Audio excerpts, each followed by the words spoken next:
گوێگران و بیسەرانی ڕادیۆ دەنگی گەلار شوێنە گوێبیستی ئێمە سڵاوتان لەبێ. من محەممەد بابانم، ئامادەکار و پێشکەشکاری بەرنامەی پرسی ئەم جارشمان تایبەتە بە شکستەکانی کابینەکەی مەسعود بارزانی و پەیوەندیەکانی لەگەڵ دەوڵەتی داگیرکەری تورک و پەیوەست بە پرسی هەڵبژاردننی پارێزگاری کەرکووک. بۆ قسەکردن لەسەر ئەم پرسەش میوانداری ڕۆژنامەنووسی من مامەدمان کردووە.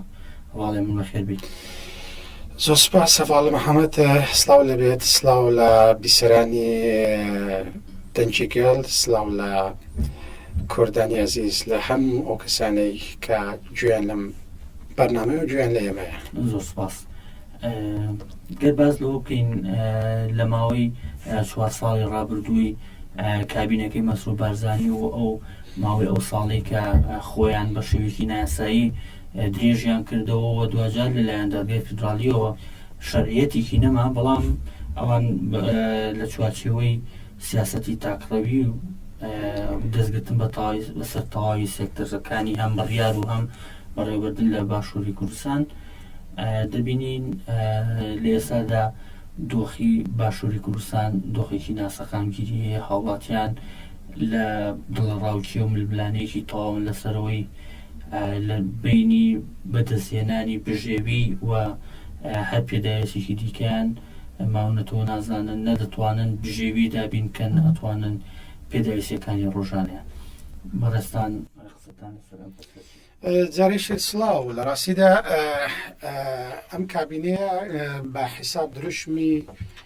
خۆڕاگری هەڵگرت بوو، بەڵام بەڕاستی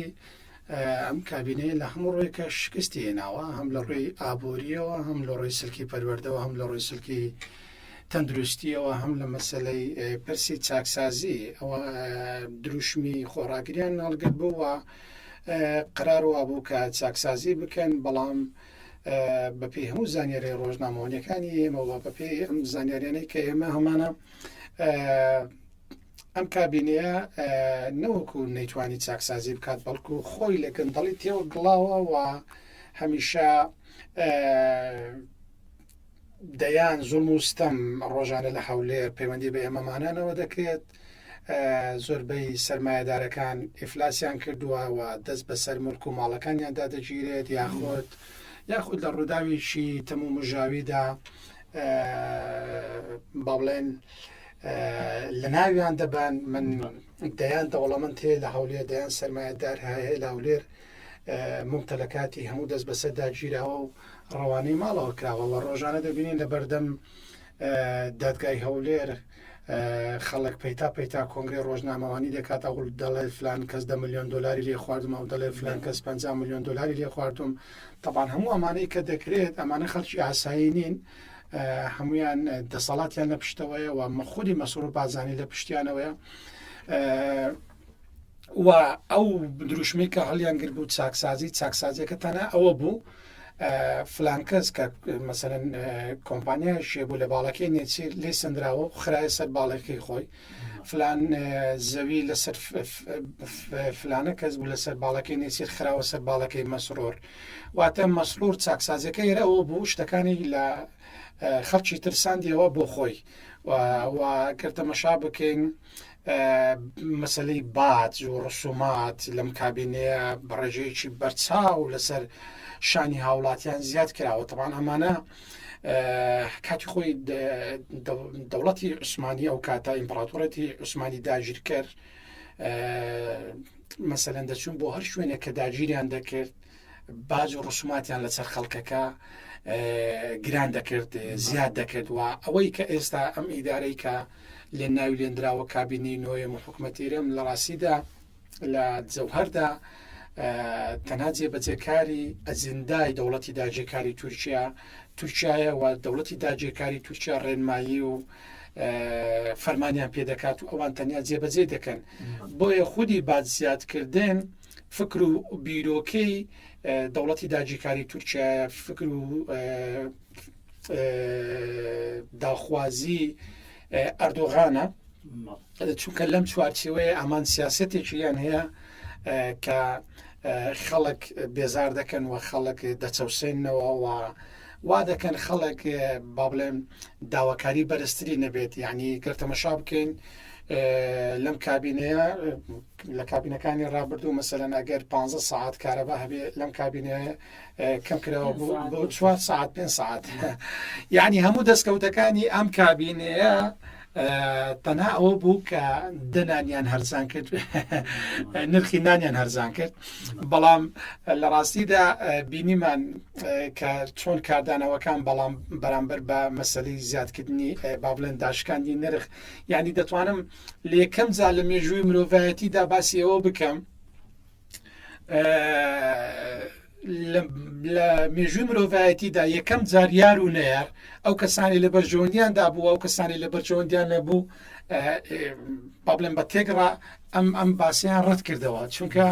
پێیان وابوو کە ئەمە گاڵتە جاریە چونکە پێیان وابوو ئەمە چەوەشەکاریە چونکە پێیان وابوو کە ئەمە ئیشی سەرۆک وەزیران نییە نازیاد هەرزان بکات ئەمە ئەسڵان ئیشی قایم خامیەکە ئیشی بەرپرسی یەکە ئیداریەکی ناوچەیەکە مەسەلەن قەزایەکە نەحەیەکە نەگەیشی سەرۆک وەزیرانەوە تۆ کاتێک نرخی نان هەرزان دەکەیت دەبێت لە بەرامبەردا چینی کرێکار نەچەوسێنیتەوە کارەبای بۆ هەرزانکەی باج و ڕسوماتی لەسەر هەرزانکەیت ئەو جا تۆ داوای لێ بکەیت کە نرخینان هەرزان بێت دوایین زانیاری پێشەوەی بین بۆم بەرنامە ڕێبوارکەریم وەلی کە یەکێکە لە نووسەرەکانی پارتی دەڵێ نرخینانەکەشتان هەرزانکردنی نرخینانەکەشتانە بۆ ساخردنەوەی ئاردی ئێغەفور خۆشناو کە یەکێکە لە سەرمایه‌دارەکان و شەریشی بنەماڵی بارزانیا واتە هەموو دەستکەوتەکانی ئەم کابینێ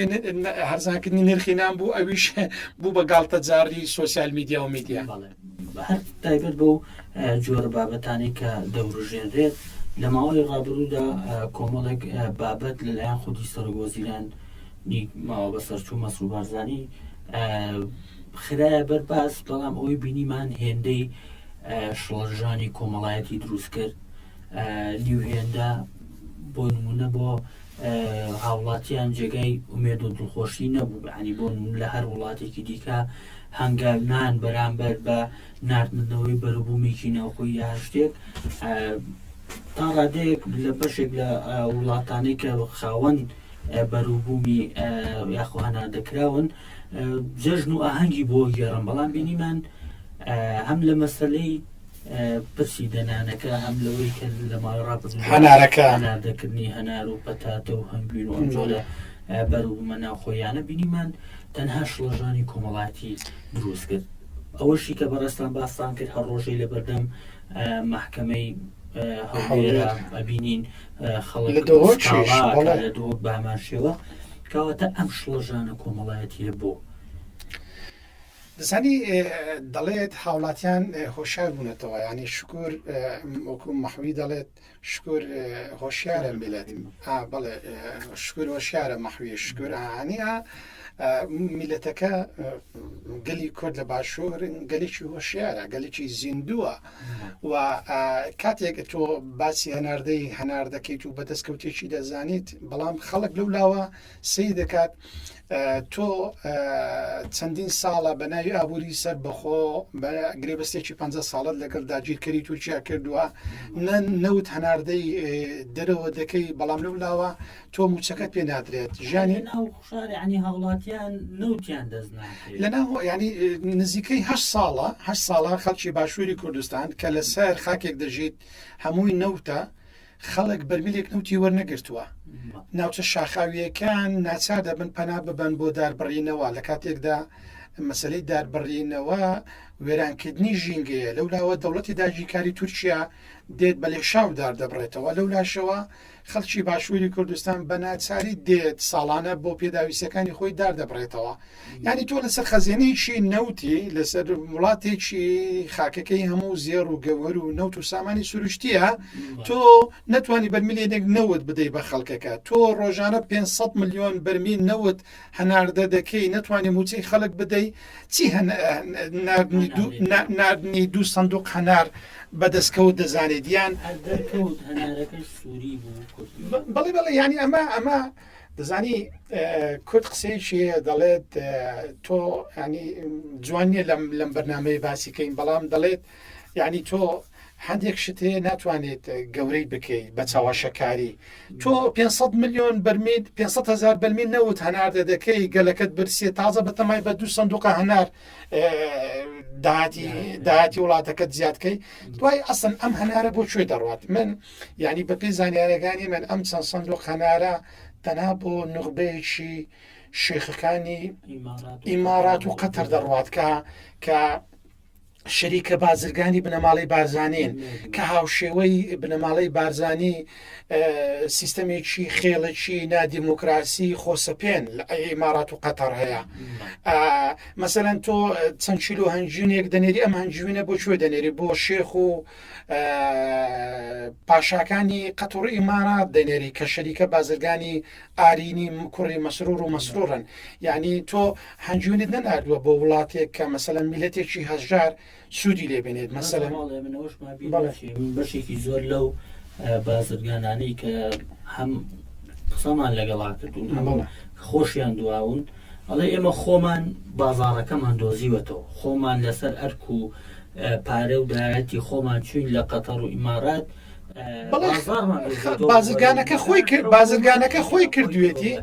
بازرگانەکە خۆی کردوێتی بەڵام مەسرور بارزانی دنیایەک میدیای هەیە کە لەسەر قوت و ژیانی خەڵکی باشووری کوردستان دانراون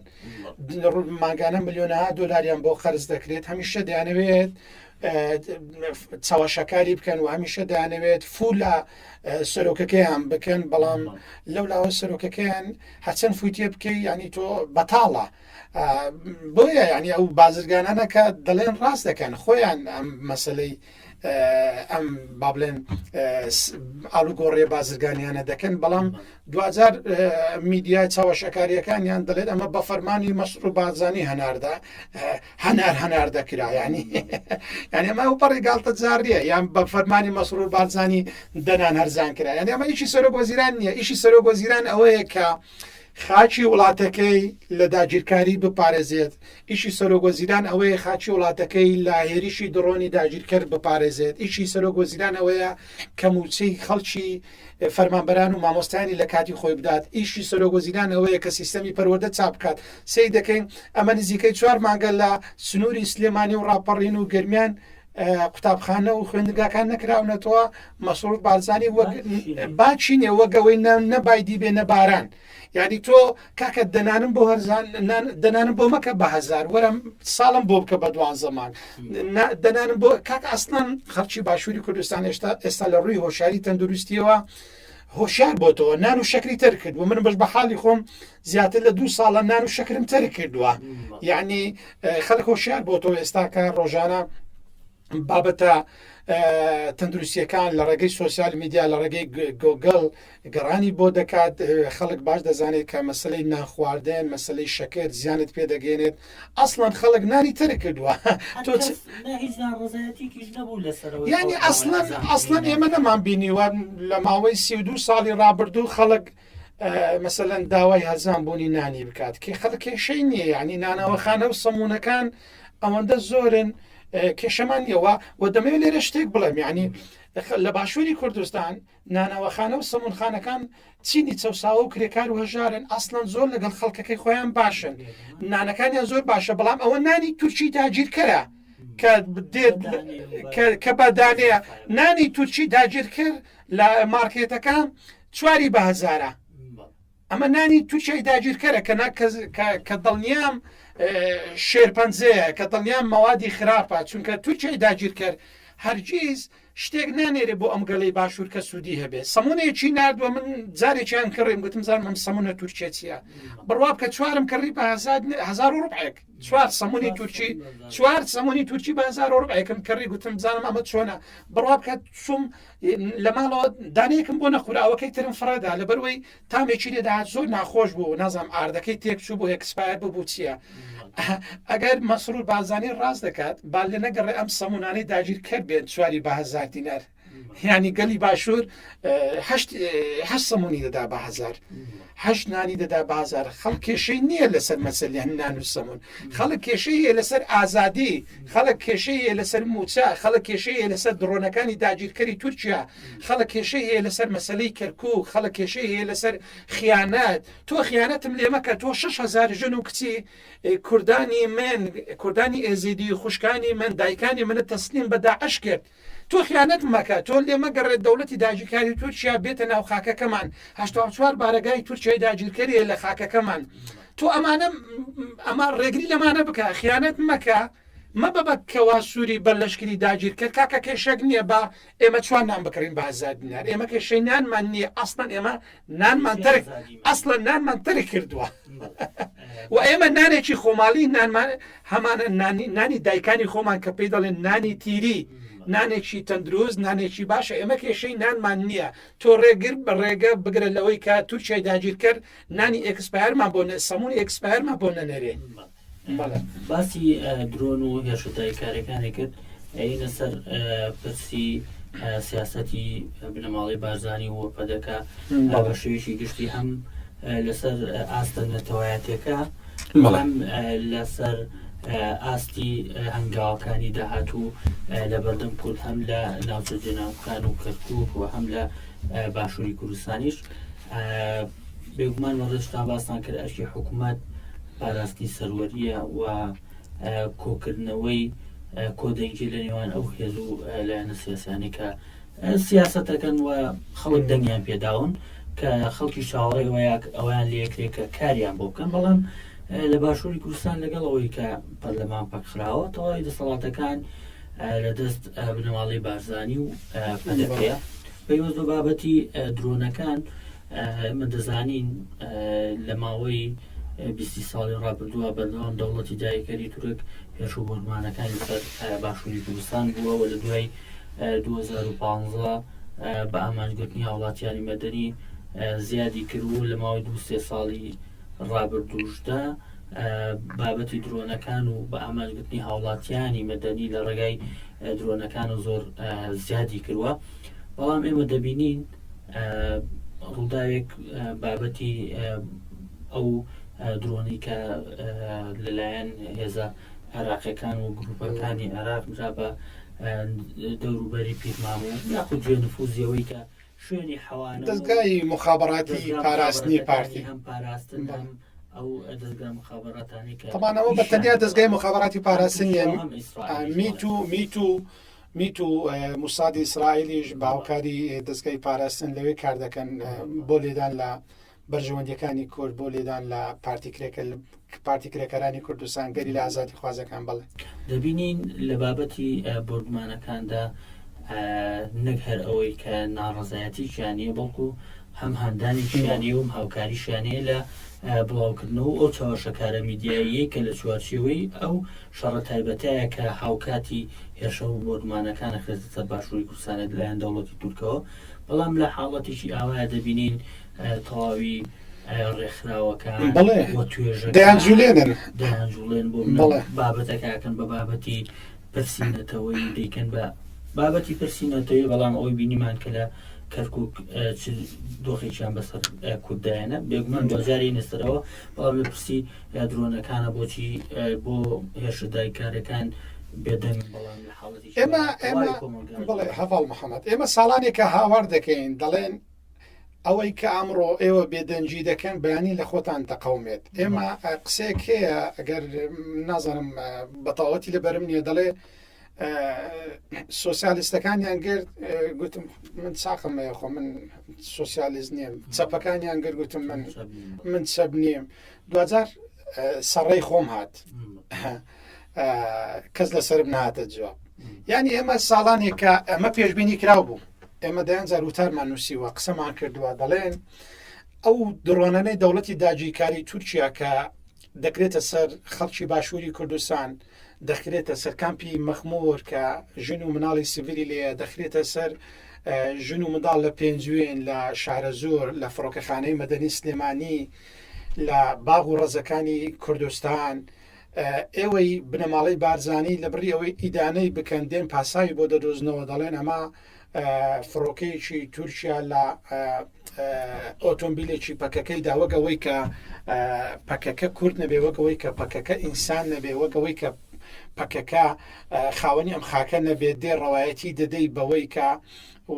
دەوڵەتی داگیرکاری تورکیا بۆیە درۆنی لە فلانە شوێنی باشووری کوردستان داوە لەبەرەوەی حەقی خۆیەتی پەکەکەی لێبووە. بە ساڵانێکە ئاوا دەکەین تۆ کە ئەمڕۆ بێدەنجی و پاساو دێنیتەوە بۆ داگیرکار بەیانی نۆرەی خۆت دێ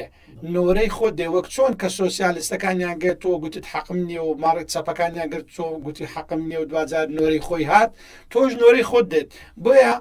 بینیمان کە لە باشووری کوردستان خەڵک کاتێک درۆنەکانی مقاومە ئیسلامی و گروپە ئیسلامیەکانی تریان گروپە شیعەکان یان ئەوەی گروپەکانی سەر بە ئێران لە بنەماڵی بارزانیاندا لە سەری شۆڕ کە من ناوم لێناوە سەری شۆڕ ئەوان سەری کاتی خۆی لەسەر دەمێ بەعز سەری ڕەش بوو دوایی کردیان بە سەری بڵند بەڵام من ناوم لێناوە سەری شۆڕ کاتێک درۆنەکان لە سەری شۆڕیدا خەڵکی باشووری کوردستان ئەو پەڕی نەوەکو نیگەران نەبوو بەڵکو دڵخۆش بوو چونکە تۆ 20 ساڵە زیاتر دەوڵەتی داگیرکاری تورکیا ڕۆژانە بە درۆن لە باخ و بێستانەکانی باشووری کوردستان دەدات لە کامپی مەخمور دەدات لە مزگەوتەکانمان دەدات لە ڕۆژئاوای کوردستان دەدات خەڵکی سڤیل شەید دەکات تۆ بێدەنجی و لەولاوە پاسایی بۆ دێنیتەوە بەڵام ئەمڕۆنەوەی خۆت دێت لەولا شەوە سیر دەکەی یەکێتی نازانیان من ڕێزم هەیە بۆ هەموو مامۆستایەکی ئاینی بۆ ئاینی پیرۆزی ئیسلام بەڵام کۆمەڵی خەڵکی پەدەکە مەلای مامۆستای سەر تەمانەوانە مامۆستای ئاینین یعنی تۆ ناوت لە خۆ ناوە یەکێتی زانای لە چی خۆ تۆ چەچێت تۆ من بۆ دروست ناکەی یەکێتی مامۆستانی ئاینی دەتوانین وا بڵێن و کۆمەڵێک ئەمانە پارتی دایناون و خودی سەرۆکەکەی سەرۆکی یەکێتی بەناو زانایان پیاوێکی پارتیە دانراون دێن بەیاننامە دەردەکەن دژی درۆنەکانی سەرماڵی بارزانی ئەی یەکێتی زانایان ئەی مامۆستای ئاینی 25 ساڵە دەوڵەتی داگیرکاری تورکیا بە درۆن بە هێرش دەکاتە سەر مزگەوتەکانمان لە باشووری کوردستان لە کامپی مەخمول لە ڕۆژئاوای کوردستان ئەی خێرە بۆ دەنگتان لێوەنات بەڵام کاتێک لە ماڵی بارزانی دێت هەڵاتان لێوە دێت سندیکای ڕۆژنامەنووسان نزیکەی 3 مانگە سلێمان ئەحمەد بە ناحەق لە زیندانی پەدەکەی و ڕفێنراوە لەلایەن بنەماڵی بارزانی سندیکای ڕۆژنامەنووسان بۆ دەنگل لێوەنایە بۆ دێت لەسەر درۆنەکانی سەرماڵی بارزانی قسە دەکەی لە کاتێکدا ئیشی تۆ ئەوەیە بەدوای کەیسی سلێمان ئەحمەددا بڕۆیت نەوەکو بەدوای کەسی شێروانی دابڕۆی نەوەکو دبێ بەیاننامە دەرکەیت دژی دڕۆنەکانی سەر ماڵی بارزانی بۆیە ماڵی بارزانی دوزار نۆرەی خۆیان هات و ئێمە هەمیشە گوتومانە زۆر جار پاسایەوەتان دەدا بە داگیرکە گوایە پەکەکە لە باشووری کوردستانە بۆیە درۆن دەکرێت باشە خۆ پەکەکە لە سەری ڕژ نەبوو لە سەری شۆڕ نەبوو ئەی بۆ درۆن کرایە سەری شۆڕ ینی بۆیە پێویستە بنەماڵی بارزانی بە خۆیان دابستنەوە کە دوژمن دوجار هەمومان بە یەک چاوسەیر دەکات ئەمڕۆ تورکیای داگیرکە پاساوی پەکەکەی هەیە بەڵام ئەگەر پەکەکە نەمێنێ و پەکەکە دیفاع لە خاچی کوردستان و لە شووناسی کورد نەکات بەیانی نۆرەی تۆ دێت بەڵام ئەمڕۆ کە خەریکی تۆ نییە دەوێت پەکەکە پاکتاوکات بۆەوەی بەیانی نۆرەی تۆ بێ بەڵام ئەمە خەیاڵێکی خاوە ئەمە زیاتر لە 40 ساڵە لە 84 و گەرێمە هەژماری بکەین دەوڵەتی داگیرکاری تورکیا بە هەزاران هێرشی کردوتە سەر قەندیل و زابوو ئاڤاشین و ملیارها دۆلاری خەرج کردووە بەڵام نەیتوانی یەک بەس لە خاچی کوردستان لە قەندیل و لە زابوو و ئاباشین داگیرکات ڕۆژانە دەبینین بە سەدان تەرمی بۆ دەڕاتەوە خودی ئەمڕۆ پێشەوەی بێن بۆ بەرنمەیە لیرەی تورکی دابەزی بۆ 2 ملیۆن و 900 لیرە $100 ینی من لە تورکیا بووم لە 2014 $100 دەگۆڕیەوە بە 285 لیرەی تورکی زۆر پێمان زۆر بوو کەچی ئەمڕۆ گەیشتیتە نزیکەی 3 ملیۆن لیرە $100 بەرامبەر بە 3 ملیۆن لیرەی تورکی خەڵکی تورکیا لەو پەڕی لە خراپی ئابووریەکدا دەژین لە قەیرانێکی ئابووریدا دەژین و بینیمان لە چەند ڕۆژی ڕابردوو گەلی تورکیا ڕژانە سەرشەقام و لە ئایندەشدا زیاتر دەرچێت و بە هەموو پێوەرەکان بە هەموو تێڕوانین و سەرنجەکان ئەردۆغان ئەم کابینەی تەواو ناکات بۆیە پێویستە ماڵی بارزانین بە خۆیان دابستنەوە واز لەم بەرەی خیانەت بێنن و تێبگەن لەوەی کە دوژمن دوجار دڕوانەکانمان دەکاتە سەر ماڵی هەر هەمومان نەوەکو پەکەکە و پەکەکە تەنیا پاساوێکە. بەڵێ پەیوەست بە بەسینەتەوەی و ئەو دۆخی لە مای ڕابردوودا لە بەرزاریکردن لە هەڵبژاردنی ئەنجومەنی پارێزگاکان و بە تایبەت لە هەڵبژاردنی پارێزگاری کەرکووک بینیمان هەر لە سەرەتاوە کۆمەڵی ئاستەنگیان دروست کرد و بێگومان لەسەر داوای دەوڵەتی داهیکەری تورک بوو بینیمان دوای دەرەندر ئەنجامەکانیش کە ئاشکرا کران شکستی پەدەکە و بەرەی تورکمانی وای کرد کە هاکان فیدان باز لەو کاکێمە لە ئایندەدا لە بابەتی یەکلاکردنەوەی پۆستی پارێزگاری کەرکووک و بەڕێوەبردنی ئیدارەیەکی کوردی لە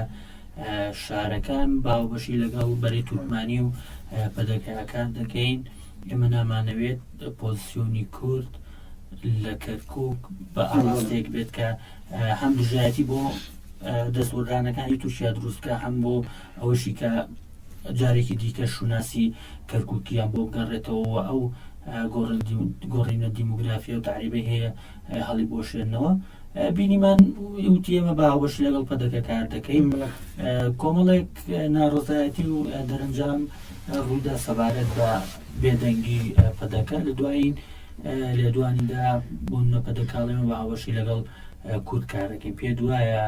پەدەکە بتوانێت لە قسەی ئاغاکەی دەرچێت لە کەرکووک و پشت بکاتە داواکانی ئەو هاوبەشی لەگەڵ بڵێ یەک دوو خاڵ هەیە مەسلەی پەدەکە ساڵانێکە وەکو گوتمان لە هێلی خیانەتدایە هەر باوکاری دەوڵەتی داگیرکاری تورکیا ڕێفراندۆمیان کرد بەوەی کەرکووک 150 خاچی کوردستان لە کەس بچێت و دوجار هەوڵیان دا کاڵبژاردن لە ئەنجومەنی پارێزگای کەرکووک نەکرێت و تەقینەوەیان کرد و جێرە شێوێنیان کرد و گەنجێت چوار گەنجی کوردیان بەداخەوە بە شەیدکردندا لە پێناو بارگایەکی مادی بێمانە کە خۆیان پێشوت تەسلیمیان کرد بوو و دوجار هەوڵیان دا کاڵبژاردن نەکرێت و دوجار نەچوونە لیستێکی هاوپەیمانی یەک لیستی کورد بۆ هۆیشەوە کە دەنگێکی زۆریان بەفیڕۆدا کە دەنجی کوردیان کەم کرد تەبان ئەمە هەموو ئەمانە لەسەر فەرمان و داخوازی هاکان فیدانەکان و دەوڵەتی داگیرکاری تورکیا و لە ئێستاشدا بینیمان لە چەند ڕۆژی ڕابردوو دوای ڕاگەیاندنی دەرەنجامەکان ڕێبەر ئەحمەد وەزیری ناوەخۆ بەنهێنی چۆتە تورکیای داگیرکرد و لەگەڵ هاکان فیدان کۆم بۆتەوە و دەیانەوێت پرسی ئەنجومەنی پارێزگای کەرکووک لەگەڵ تورکمانەکان یەکلا بکەنەوە ئەوان تورکمانێکی خائینیان پێ لە کوردێک باشترا لە ماوەی ڕابردوو سەرۆکی زانکۆیەکی کەرکووکە بوو کە هەموو کوردێک هەبوو هەموو پێوەرەکانی تێدا بوو مەسلەی بڕوانامە هەموو خاڵەکانی تێدا بوو و لێوەشاوە بوو بەڵام خودی مەسعود بارزانی ئەمە زانیاریە خودی مەسعود بارزانی تەداخلی کرد بوو گوتبیت من بەی شێوەیەکە ڕەگە نادەم بۆیە دوجار تورکمانێکیاندانا یعنی ئەوان هەمیشە تورکمانێکیان پێ باشتر لە کوردێکی بەناموس هەمیشە تورکمانێک کە لە بەرژەوەندیەکانی دەوڵەتی داگیرکاری تورکیا کار دەکات پێیان باشتر لە کوردێکی بەناموسی ئەم خاک و نیشتیمانە بۆیە لە ئێستاشدا لە هەولی ئەوەدان کە پۆستی پارێزگاری کەرکووک لەگەڵ تورکمانەکانی کەرکووک تەبانەوانیش هاکان فیدانەکان دەیانجولێنێت تەبان خودی ئەم قسانەی هاکان فیدان لە ڕووی قانونیەوە ناقانونیە نایاسایی ئەمە تەداخولکردنە لە کاروبار و لە خاچی عراق لە ئیدارەی خاچی عراق کەرکووک شارێکی کوردستانیە و لە نێو کوردستانیشدا خاکێکی لە چوارچێوەی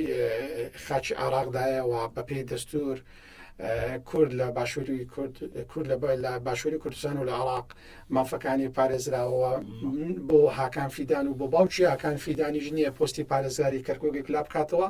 پۆستی پارێزگاری کەرکووک بە پێی هەموو پێوەرەکان مڵکی کوردەوە لە نێو کوردیشدا لیستی هاوپەیمانی کەرکووک هێزوو ئیرادەمانە کە پێشکورسی بەدەستێنەوە بۆیە ئەم خەونە نایەتە دی وەکو هەموو خەونەکانی تری دەوڵەتی داگیرکاری تورکیا کە نایەتە دی وە بە پێی هەندێک زانیاریانی ئێمە کە لە ئێستادا فشارێک هەیە کە ماڵباتی بارزانانی و خودی پەدەکە لە تورکیا واز بێنن لە تورکیا واز بێنن لە داگیرکاری و بۆیە بینیمان هەڵەنە بم ئەمڕۆ بەرپرسیلەکی کەرکوچیانە دەڵێت ئێمە لەگەڵ کورد پۆستی لەگەڵ یەکێتی پۆستی پارێزگاری کەرکک یەکلا دەکەینەوە پێم وایە ئەم لێدوانانە هەم لەژێر فشار و زەختی هەرێمی خەڵکی باشووری کوردستانە چونکە خەڵکی باشووری کوردستان وەکو گوتمان خەڵکێکی هۆشیارە چیتر ئەمە قبول ناکات ماڵباتی بارزانی پەدەکە بێن بە ئارەزوی خۆیان یاری بە پۆستەکان بکەن یاری بە هەست و عقل و نستی خەڵکی باشووری کوردستان بکەن و ئەمە ڕووداوێکی مێژوویە ئەگەر بنەماڵی بارزانی و پەدەکە بستنە ژێر باری دەوڵەتی داگیرکاری تورکیا و لەگەڵ تورکمانەکان پۆستی پارێزگاری کەرکک یەکلا بکەنەوە ئەمە مێژوو ڕەحمیان پێ ناکەوە ئەمە هیچی کەمتر نیە لە سیویەکی ئاب بۆیە دەبێت هەموو خەڵکی باشووری کوردستان چیتر لە ماڵی بارزانی قبول نەکات ئەگەر ئەوان چوونە ژێر هاوپەیمانی حەکان فیدان و تورکمانەکانی کەرکک ئێمە ڕێزمان هەیە بۆ تورکمانەکانی کەرکک و باوەڕمان بە پێکەوە ژیان هەیە بۆ داوا دەکەین کە تورکمانەکانی باشووری کوردستان واز بێنن لە حەکان فیدانەکان بین ئێمە بە پێکەوە ژیان لە کەرکک و لە باشووری کوردستان پێکەوە بشین و ئێمە کێشەمانە لەگە تورکمانەکان و تورکمانەکانیش مافەکانیان پارێزراوە لە باشووری کوردستان بەڵام ئەو هاکان فیدانەکانن دەیانەوێت هەمیشە ئاژاوە بخەنە یان تەفرەقە دروستکەن ئاژاوە بنێننەوە لە بینی ئێمە لە ڕۆژاوای کوردستان تەجروبەیەکمانەیە کە ئەمڕۆ نەتەوەکانی تری عەرەب و سیریانی و تورکمانەکان و ئەرمەنەکان لەژێر ئیدارەی ڕۆژئاوای کوردستان بە پێکەوە ژیان و بە ئارامی دەژین و لە باشووری کوردستانیش گەلی کورد هەمیشە گەلێکی ئاشتی خواست بووە و حەزی بە پێکەوە ژیان بووە بەڵام ئەوە هاکان فیدانەکانن ئەمە هێنی خیانەتە دەوێت تەفرەقە دروستکات بەڵام پێم وایە ئەمە بۆیە ناچێتە سەر وە چیتر گەلی باشووری کوردستان لیان قبول ناکەن بەڵام لەگەڵەوەشە بۆ نمونە پەدەکە ڕێکەوتنی استراتیژی ئەمنی ئابووری هەیە لەگەڵ تورکیا پێ دوایە پەدەکە بکشێتەوە لەو پەیوەندیە بەڵامی ئەم ڕێکەوتنامانە هەواڵ محەممەد ئەم ڕێکەوتنانە ڕێکەوتنی قانونی نین ڕێکەوتنی دامەزراوەی نین ڕێکەوتنی استراتیژی نین تەنها بنەماڵی بارزانی کردویانە بەڵام شتێکەیە ئێمە گرێبەستێکی 50 ساڵێ لەگەڵ دەوڵەتی داگیرکاری تورکیا کرد بوو کازەحمە نەبی کواچی بەسەرات باتڵ بوو ئێستا ئەمڕۆ محکمەی فەڕەنسا ڕاهەناردەکردنی نەوتی هەرێمی کوردستانی ڕاگرتووە با ئەگەر ئازان با بێنەوت هەنار دەکەن لە ڕێگەی تورکیاوە من باسی قاچاق ناکەم کە بەردەوام نەوتی قوتی خەڵکی کوردستانیان دزیوە و بە قاچاق دەنێرن بەڵام با بێن بە فەرمی لە ڕێگەی بەندەری جێهانەوە با بێن نەوت هەنار دەکەن بۆیە چۆن گرێبەستە 50 ساڵەکە باتڵ بوو بەتاڵ بوو ئەوهاش هەموو ڕێکەوتنە ئەمنیەکان بەتاڵ دەبێت و ئەم کابینەیە هیچ شتێکی لەسەر خۆی نەماوە و ئەمڕۆ ئەم کابینەیە نەوەکو حکوومەتێکی کاربڕێکەرە بەڵکو چکە حکوومەتی کاربڕێکەریش دوجار مەسەلاً چوارچێوێکی یاسایی ئەمانە کاربڕێکەریش نین حکوومەتێک نتوانێت موچە بدات حکوومەتێک نتوانێت پەروەردە وەکو گوتمان 4 ماگە پەچی کەوتووە و لە هەموو دانووسانەکان دۆڕاون دوێنێ بڵاوەوە کە دوای 4 ڕۆژ وەفدێکی شاندێکی هەرێمی کوردستان کە زیاتر لە بنەماڵی بارزانی و پەدەکەن لە بەغدا بوون تەنانەت ناتوانانی و 700 ملیار بە قەرز وەرگن یعنی بە بەدەست بەتاڵی هاتوونەتەوە بۆیە ئەم حکوومەتە نتوانی پارە بە قەرز وەگرێت چۆن دەتوانێت ڕێکەوتن نامی ئەمنی و ڕێکەوتن نامی 50 ساڵی ئەم شتانەکە ئەمەمووی بەتاڵ بووەوە ماڵی بارزانی یەک شتیان ماوە دو هەناسەیان ماوە کە واز بێنن لە بەرەی و بگەڕێنەوە گەلی باشوور دەست بخەرنەوە دەستی گەلی باشوور ڕێ بگرن لە داگیرکاری ئەژینە بەڕاستی هیچ شتێکیان نەماوە بەتاڵ بوون تایبەتکەم بەوەی بینیمان هەر تایبەت لە باوژانەکان لە شنگالیش شنگالیەکان سزای پەدەکەیان سزایاندام بڵێ شنگالیەکان هۆشیارن لە ئێمە لە سەرەتاش باسمان کە شنگالیەکان خیانەتی سێی ئابی 2014 لەبیر ناچێتەوە کە 6,000 کچ و ژنی کوردانی ئێزیدیان تەسلیمی داعش کرد داعشیش باوکی گەوریان ئەردۆغانە و گەلی شنگال ئەمڕۆ لەژێر فەلسەفە و تێزەکانی ڕێبەرۆجەلان خەبات دەکات تێکۆشان دەکات و هۆشیار بۆتەوە چیتر پێش 2014 تێپەڕێ گەلی شنگال ئەمڕۆ لەژێ تێز و فەلسەفەی ڕێبەرۆجەلان خاوان ڕۆئیا و تێگەیشتنی خۆیانن و کار و خەباتی خۆیان دەکەن و بەداخەوە لێرەش دەمێ بڵێم کە خیانەتێکی تریان کرد کە هەڤاڵ قاسم کەشکۆ هەڵە نەبم لە کاندیدی پادێ زۆرترین دەنجی هێنا بەڵام دیسان لە ڕێگەی خیانەتەوە با بڵێن ئەویان دەرهێنا جینا و دەرچوو بوو و خۆشبەختانە پەدەکە هیچ کورسێکی لە شنگال نهێناوە کەواتە گەلی شنگال کوردانی شنگال هۆشیار بوونێتەوە چیتر قبول ناکەن کە کەسانێک حکومداریان بکات کە خیانەتی لێکردوون. هەیە من مامن ڕۆژنامەوێژ دووبارە سوپاس بۆ ئامە دەبم. سوپاس بۆ بەڕێستانی وەدارم سوودێکمان بە بیسرانی عەزیزگیان بێت. بەڵێ بەڕێزان زۆر سوپاس بۆ هێشتا کوێسەبی سەرما بوون تا پرسێکی دیکە ئاسوودە بوون.